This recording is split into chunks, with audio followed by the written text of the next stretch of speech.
Oh, yeah. The Sharks break out tonight. The kids showing what they're made of. And James Reimer doing James Reimer things. Am I right or am I right?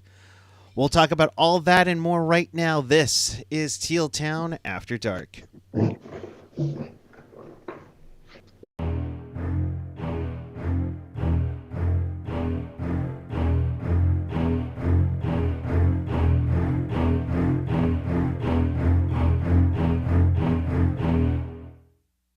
Good evening, everyone. It is Saturday night, March 26, 2022, and the San Jose Sharks are victorious over the Anaheim Ducks. See what happens when they don't have Rickard Rakell to go off sides on.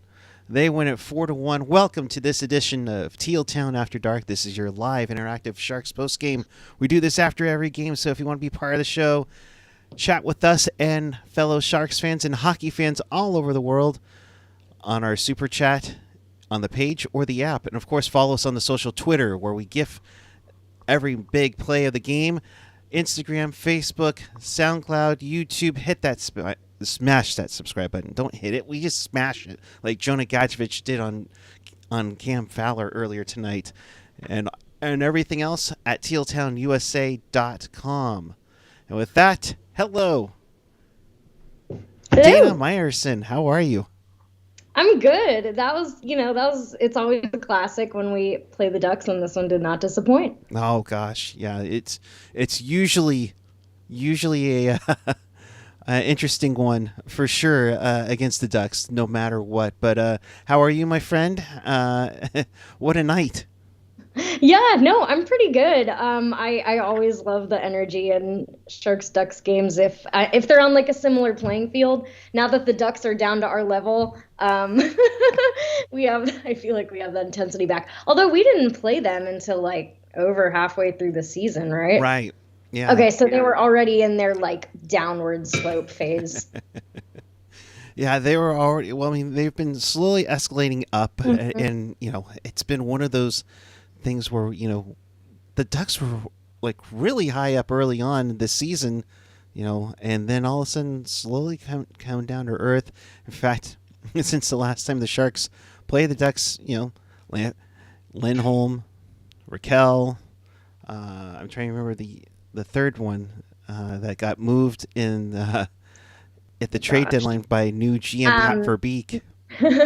Not whoever was going to Vegas. This is Ryan Kessler's contract or whatever. Yes, Ryan Kessler didn't become a Vegas Golden Knight. Yes. All right. So let's get to it. Reimer back in net. He won against Calgary on Tuesday. Sharks didn't look great early on. Dana, I mean, they were like outshot like 5-1 at one point. Yeah, no, I mean, I was just fixated on James Reimer like frantically flopping all over the place. I took some screenshots of him just like, I don't know, face down. He held it together. I feel like the momentum of the game could have gone in a completely different way if he didn't hold down the fort. And I mean, we asked too much of him. To like, a goalie should not, have to bail out a team that just got off on the wrong foot, but he kept us in there and the rest is history. So that's what I remember from the first 10 minutes. Oh my God, 10 periods of Sharks and Ducks. Oh boy.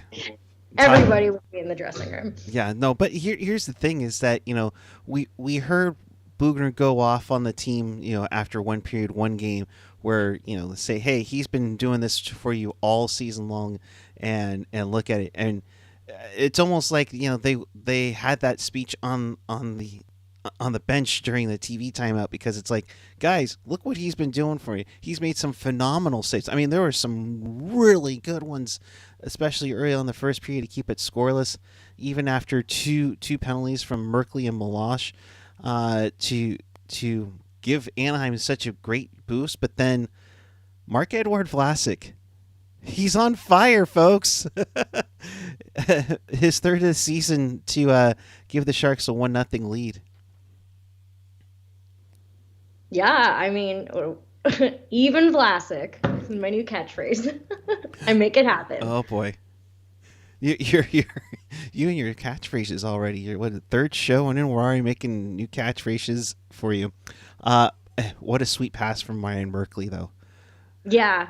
Yeah, no, I can see his confidence building just game by game where he can really like employ that play style we drafted him for, which is to find those sneaky slick passes and send it to uh, Mark Edward Vlasic, I guess. Yeah. In But yeah, whoever's available. Yeah, that's, it's good to have a passer like that. We have a few already, but now we have a young passing prodigy. right, and nice D to D pass. The classic D to D pass where you're sending it from the goal line to the edge of the slot. Yeah. Okay. Logan Teal, 86, elite goal scorer. Mark Edward Vlasic. Excuse me, my bad, my bad. 2 goals in his last 3 games for Pickles to make it 1-0 after one, and I was like, you could start seeing the confidence just building after that one period that they got out of that one, and they're like, okay, we can just relax for a little bit, and the next thing you're just jumping in and going, and that's what they did within the first 2 minutes. Timo Meier gets his first of a great night in advance, his 28th of the season from Barabanov. I didn't catch this one right away. What did you think of the 2-0 goal, which eventually would be the game winner? Yeah, I'm sorry. I'm just pulling up the GIF right now to get another look at it. But it was, but Timo Meier with his 28th. I'll push it for a sec while you look at that. And Randy Hahn with I guess Dirk would call it foreseen points, with saying he felt like he was on it early on and definitely banged it home for it. Logan Teal, let's not get crazy. Give Barabanov his 8x8. No, no, not yet.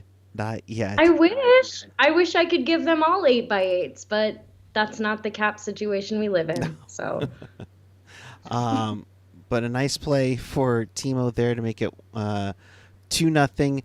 Then the big hit on Gadjevich on Fowler, which started some chaos, and then yeah, and that then the was kind fight. of like, I mean, yeah, Sharks and Ducks and, Sharks Kings, all the Sharks Vegas, they, there doesn't need to be something to get the tension started, but I feel like this was just the beginning of the snowball, and by the end, is pushing everybody out of the way. But that's to be expected. And the frustration, I think, was already starting in Anaheim's realm right then and there, and then a good bout between Gadjevich and Carrick, because of course if you hit somebody, it's almost like you have to fight somebody afterwards, because how dare you? So, oh man, Gadjevich just who was he fighting? I don't remember. It was relevant because he beat him pretty quickly. Yeah, so that made it, everything was going in their favor. Then, Getzlaf trips up. I think it was Meier, if I'm not mistaken. And then, just another parade to the penalty box. He has Meier and then Mahura.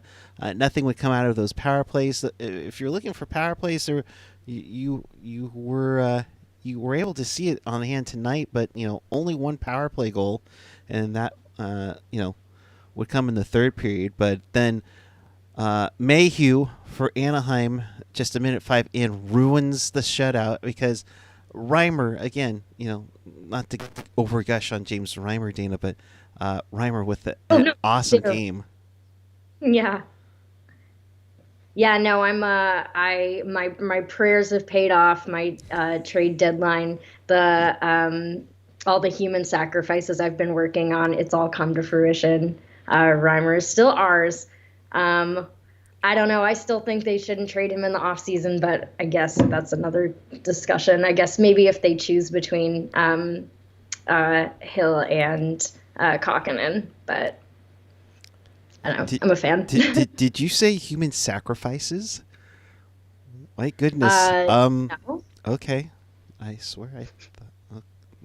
moving onward. So Mayhew's goal ruins the shutout, makes it a 2-1 game. But then Shattenkirk takes a puck over a glass penalty and sets up a power play. And Meier, with some nice passing from Barabanov and Hertl, feeds him with a sweet shot. And just in that play alone, Dana, you could see that things were really starting to click. And it's been a while since they've really clicked for this team.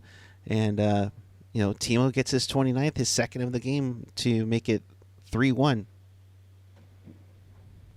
Yeah, no, it only took the last 22 tries, but we got there eventually. Power play goal, I mean.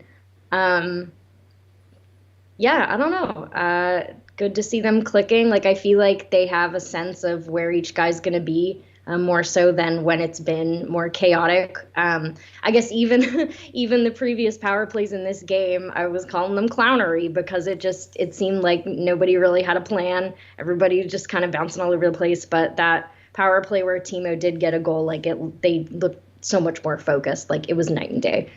Yeah, it was definitely nice to see it's almost the confidence that you see from like the guys of McDavid and Draisaitl-esque.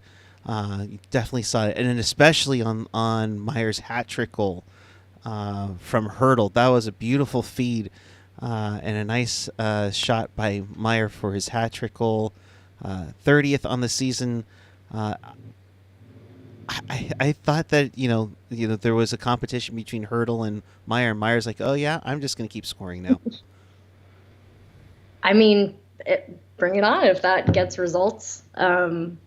Yeah, I don't know. I feel like a lot of Timo's goals have been coming where he just knows how to get like that, get in one of the corners of the net, or like I don't know, he has that vision where he's in the right spot at the right time. Which is always nice to have, especially with a team that needs some offensive capabilities, and they showed it off tonight. So Meier gets a hat trick. He gets 3 of the last 4 goals in this one. Darmer gets in the way of everything. Damn it. And then a little chippiness at the end, which is not surprising.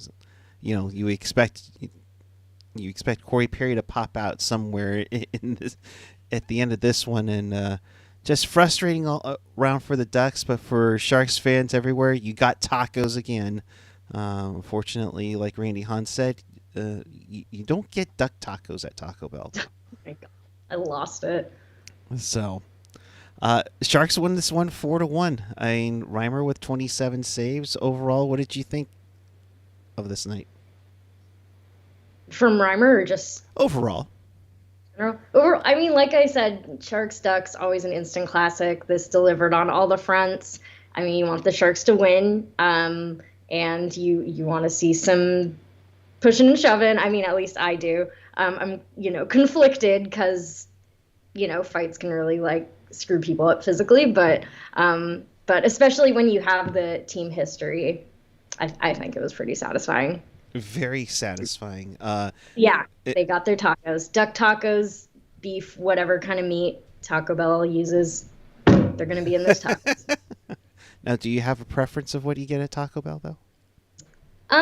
Gosh, I miss the 7-layer burrito. I don't know when's the last time they had that. I don't really eat beef, so okay.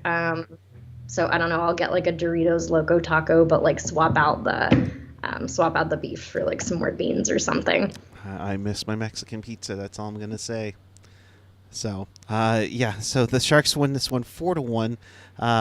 They leapfrog the Ducks in the standings, so the Sharks are now in 6th place. So for those, hoping there's some hope for playoffs. Yeah, dream on. First off and foremost, the Sharks are back over NHL 500 at 29, 28, and 8. Good for 66 points. They still sit out 10 points back Vegas with 3 games in hand.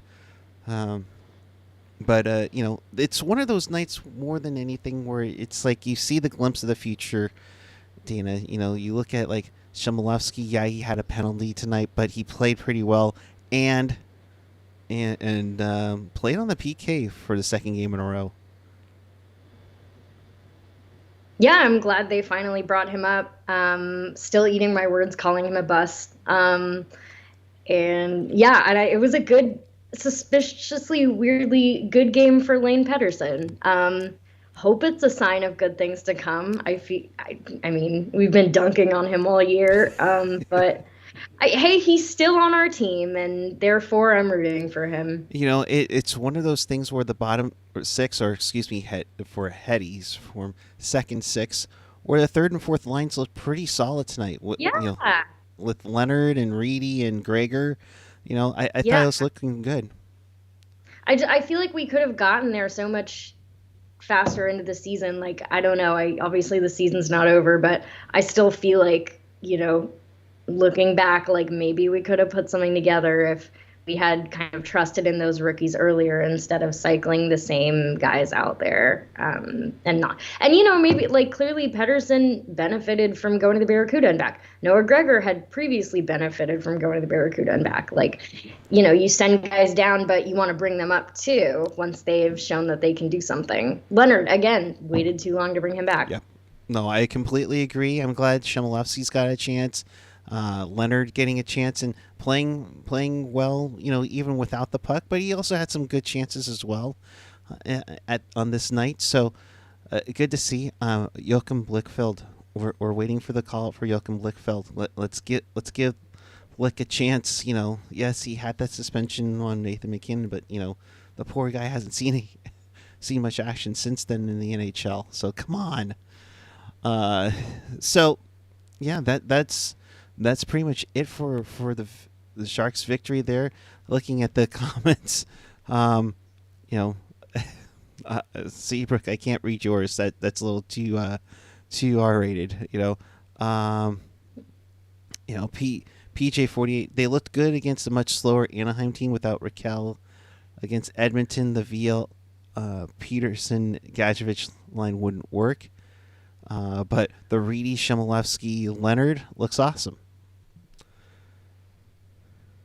So, looking good. And I see that everybody's joining on the Taco Bell chat here as well. Cheesy Gordita Crunch and Doritos Tacos are the correct answer. Oh, man. So there's that. Let's get to the downside of this day for hockey fans in the Bay Area. Ooh, Barracuda!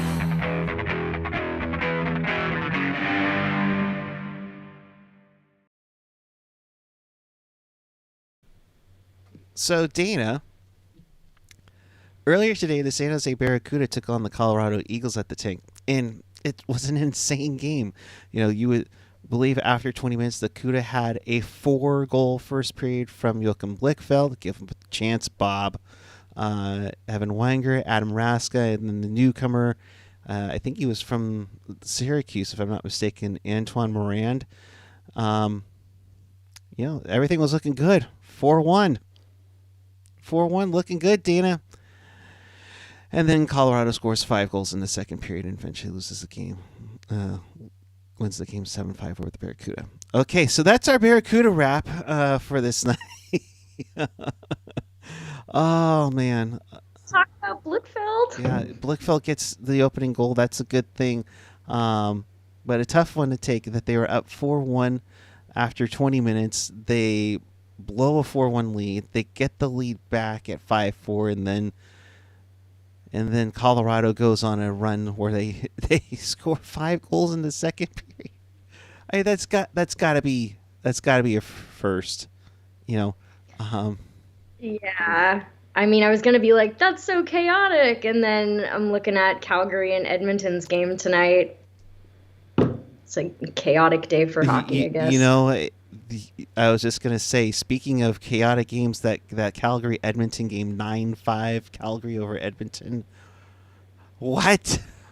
And Leon Draisaitl with the hat trick in a losing cause. Yeah, I was going to say that stings, and then I remembered I'm not an NHL player. I've never scored a hat trick. in an NHL game or otherwise, but I mean, it's got to sting. Just as if Draisaitl and McDavid need more reasons to feel unappreciated. But I mean, looks like they'll probably make the playoffs, so Yeah, that look. something that I guess. uh, yeah, they're looking good to get in. Although goaltending, obviously, if when you give up 9 goals, Yeah. Wow, I wonder when they had an opportunity to sign a goalie. Or trade for somebody, like multiple opportunities. but So yeah. let's get Duncan Keith instead, right? Yeah, let's sign Evander Kane. Yeah. Oh, yeah.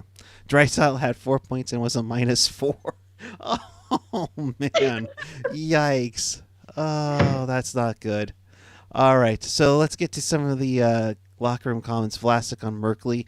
Uh, when he has the puck, he makes things happen. I really enjoy playing with him. He's very creative offensively, and he made a bunch of great plays tonight. Um, like kind of going off of what you said, Dana, earlier. Get this guy to play, and he's starting to blossom a little bit more.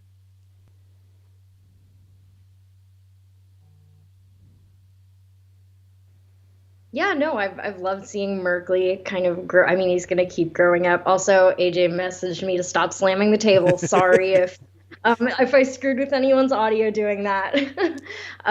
Yeah, I guess as I said before about Merkley, like he has those instincts that I think he came to the NHL with, was drafted with, but just needed some more time to kind of to get used to playing with like playing against men who have been playing a while and are more experienced. I mean, it's yeah. So it's been good to see him pan out, and what do we think about him and Vlasic? Like, is that maybe one of the reasons that Vlasic's been successful last few games? It could be. Maybe they're focusing too much on Merkley. Also, by the way, we didn't mention the third period, the nice little dipsy do to make that duck look silly. I was like hoping Gadjevich would get that one timer in, right? Yeah, yeah, and when you said that, it also made me think of the which I can't remember which Timo goal it was because there were three. But when he kind of did a little bit of a fake, I was like, oh, that better end up on Steve's hat picks. I love seeing hockey players like just clear, like you can see the moment when he outsmarts the other guy. I like that. No, that's interesting for sure. Oh my gosh, yeah. Just when it's like, oh man, you see that confidence boost, and then just seeing it and slipping it through for that third goal too. It's like you knew that was going in, which is nice to see, and nice to see the team actually playing with a boost in their step for sure. Uh, Another one from the locker room, Meier on his hat trick goal. Nice pass by Hertl. I was kind of in a position where I thought I had to pull it through my legs to kind of make the goalie stretch out and get it away from the D. Like, oh, you're going to go between the legs? You're going to disrespect Hertl while he's on the ice? How dare you, Timo Meier? I mean, it wasn't the exact same move. No, but I get it. He was like, do I have to? No, I'm good. No. It was a subtle nod. Yes. Yes. And I like how Randy brought up on the broadcast tonight. It's like, yeah, Hertl kind of started that thing. Yeah, he wasn't the originator of the between the legs goal, but all of a sudden the kids see him like, and makes me feel old. 9 years ago, um, when that goal was scored, and it probably got a lot of kids to get inspired to try out some trickery. Yeah, I would love to see what commentators said about it then because I mean like I wasn't paying a huge amount of attention to hockey then, but seems just recently people Tortorella, other old hockey bros having reactions to like God forbid guys trying new things in a sport that does everything the same way forever and ever amen. Yeah, Hertl walked so that the other boys could run. Hey, that's true. And it's maybe those little things that get the kids inspired for sure. Zebra kicks Shoebies. I don't even want to know what that means. Oh God. Almost And then forgot he just about like that hurdle breakaway blunder. The hell was that? that was so funny. Oh boy. At that point, like I feel like the lead was safe, so I was just kind of laughing. I mean, it would have been great to see him score it, but the way that all, it was fine. It was one of those things where he I think he kind of dangled too much, and then he fell flat on his butt at the war. It's like, yeah, that's not how I had it planned. Um, yeah, that was like, oh, Hertl, no. Yeah, but yeah, that was a crazy rush too. But yeah, it just kept going back and forth, like playing with track meet. And yeah, Anaheim is a little bit slower without the likes of Lindholm and Raquel and Josh Manson, who is the third one. Now it comes to me, that got traded to Colorado. Um, but yeah, I mean, it's like, oh, they really stuck out with the Ducks to play more of a high octane game, plus playing fairly well defensively too. Yeah, I feel like we're kind of like finally towards the end of the season, we're kind of feeling out the pairings. Of course, unfortunately, Middleton's gone. Middleton Carlson will always be my favorite pairing from this year because no one saw it coming. Right. But yeah, I mean, maybe finding the right guy for Vlasic just helps it fall into place. I don't know. It, I think Burns had a few questionable moments, but that's to be expected. Yeah, other than that, yeah, I think they played pretty well defensively. I mean, obviously not so much in the beginning. Reimer definitely deserves like 100% of the credit for the first 15 minutes or so.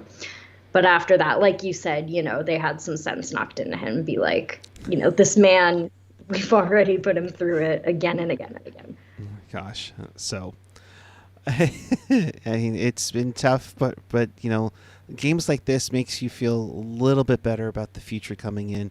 Whether it's Leonard or Shimolevsky, or definitely Merkley tonight. It's nice to see and nice to have games like this in a season where it can be really rough.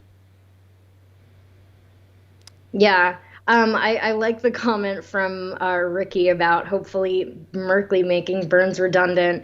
I'm kind of, God, as much as it would suck to see Burns traded away, it would solve a lot of our cap woes. And, and I just don't know where he fits into this team anymore. Kind of like we're bringing on, and, we brought on Carlson, bringing up Merkley, super offensive defenseman. Like, I don't know. Merkley confirms, this is from Sheng Peng as I'm seeing this, Merkley confirms that was a no-look pass on the Vlasic goal. So even fancier than we thought, which is pretty sweet. Yeah. On that one. And I see a lot of like for Team Tank, like Sleepy Mofo, they're in this weird area where now they're borderline a top 10 lottery team, but may miss out too because they're the Sharks. Like I know you're all are itching for me to do a draft, a tankathon. We'll get to that in a sec, but your comments, Dana. I'm never team tank. I'm almost never team tank. Because the players don't tank. The players aren't like, okay, I'm gonna screw up my potential for future contracts when they're looking at my stats. And they're like, what? If there was like a a string of the last stretch of the season where you didn't have any points. Oh, why? Because my team was tanking. Sorry, my GM and the fans told me to. Like players want to play well, want to win, even if they don't have like all of the motivation and energy on any given night. Like, so it's fun for us as fans to say, woohoo, tank. But like the only way I think a team can plan to take is just by putting together a bad team. But like the players themselves are not going to. And I don't know, I feel like we have we have really solid rookies who are already here, who are going to be coming up. Bordelow's on his way. Ozzy's on his way. Yeah. Eklund's on his way, obviously. And you don't want them to come into a culture of, of tanking culture. Not to mention, like, first or even second, third, whatever overall, like that's never a guarantee. They'll most likely be a really good player, but it's not a guarantee that he'll fit into your team, that he'll develop the way you want him to. Like, look at Buffalo, they keep getting first overall, and how's that worked out? Right. You can only throw so many first, second, third overalls at a team if they, can't fit them in there, if they're mismanaged. So no one is really ever going to convince me to be on Team Tank, as much as it's like, it's fun to joke about from a fan angle. Ultimately, like, the Sharks have been historically good at drafting, and I think they'll figure something out to find a pretty good player in the first round. Yeah. I'm confident, and maybe at the draft do some wheeling and dealing. They'll make it happen. Yeah, I wouldn't be surprised if there's going to be a move. I think a lot of people are saying Burns or Vlasic gets moved at not the deadline. Excuse me, at the draft. I don't know a single team that would trade for Vlasic, no. But good luck. Burns, for sure. You could definitely dangle him in front of somebody. Like, the GM wouldn't even check his stats, like, just based on name recognition. There are plenty of teams out there who would be itching to take on Burns. And I say, while he's still, like, young-ish, do it. But I don't know any team that's going to want Vlasic. We're definitely going to have to buy him out. Yeah, I mean, if anything, if you were to move Burns, I don't know. Do you do a little salary retention to make it a little sweeter? Who knows? Depends how easily swayed whoever the GM on the other end of the phone is, because it's, you can have these hypotheticals, but in Ottawa they really wanted Travis Hamonic that they gave up a pick just to, or God, I can't remember the specificities of the trade, but my point is that some GMs, like, just have these players they really want, and they'll do anything to get them. They don't, even if it makes no sense. They don't call it silly season for nothing, folks. I mean, right? Seabrook, thanks for helping us promote, but hit that like button like Gadjo hits Fowler's face. Very nice. All right, so I'm gonna let you see what I'm doing here, and I'll let you react to it. The Sharks are, well, they say they're 11th, even though they already re-updated the standings for this.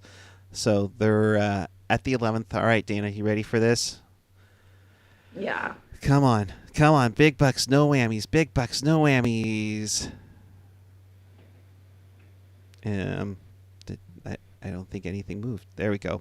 Oh, okay. So the first time through, Arizona and Montreal, who are the two worst teams, flip-flop. By the way, Montreal, the first team to be eliminated from playoff contention. Oh, they are officially? Officially. Yes. Despite them winning tonight. They beat the Leafs tonight. Oh. Yeah, right? That's the most Leafs thing ever.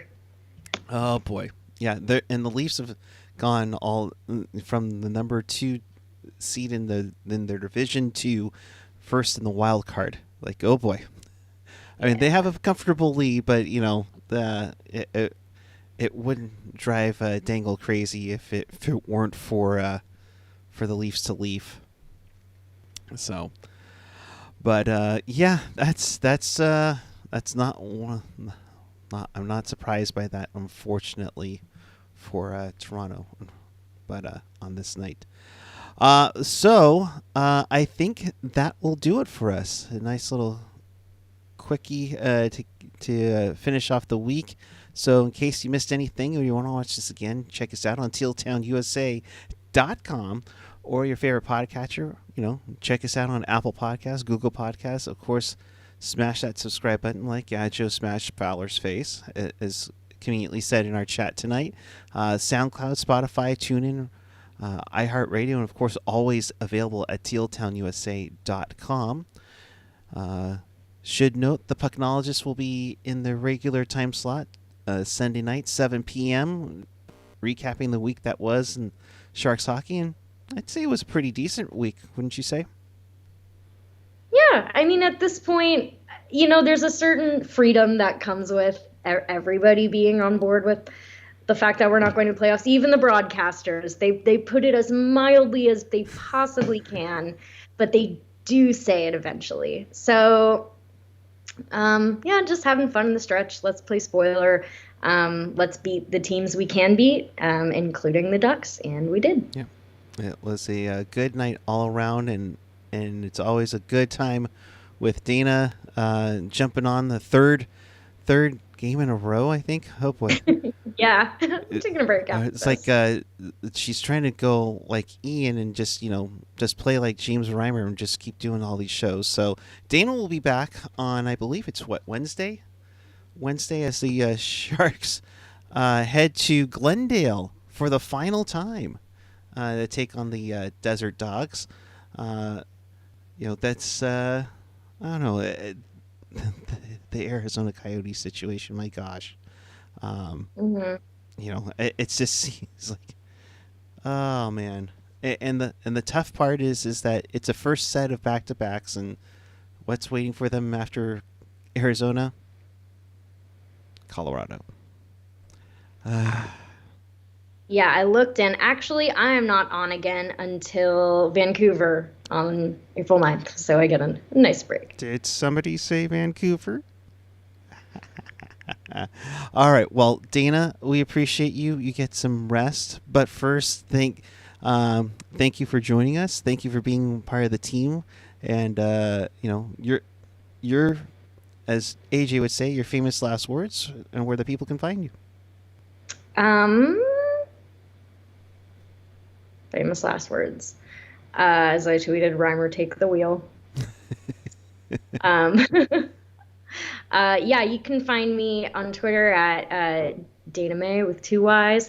Same thing on Instagram. And most importantly, you can follow my cat at Margie_the Queen on Instagram.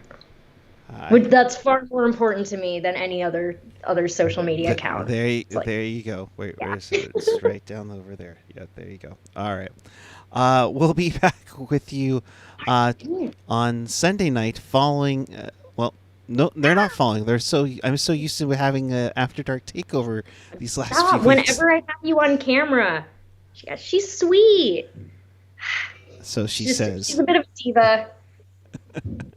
But the Pucknologist will be back to recap the week that was in Sharks hockey Sunday night, 7 p.m. Pacific, to recap everything that happened Sharks-wise and have a good time. Of course, we're about to have a good time in the Discord, I think. Although you got to get to sleep, young lady. I get it. You need to rest up. Don't. Yeah, Sunday's my one day off a lot of weeks. So lucky you. So get some rest. Appreciate everybody joining us. And I'm at PuckGuy14 on the Twitter and the Instagram. Pucknologist, Sunday night, 7 p.m. We'll be back on Wednesday. Get some rest now. We got Sunday, Monday, Tuesday off to refuel the batteries and for the Sharks to begin a back-to-back on the road. That's when we'll be back with you on the show. And until then, keep it real, keep it Teal, keep it real Teal. We appreciate each and every one of you. And thank you for watching. Have a good night. Bye, Margie. See you later. She's hanging out in the kitchen. All right. Have a great night, everyone. We'll see you for Pucknologist tomorrow night. And After Dark, we'll follow Coyotes on Wednesday. Good night, everyone.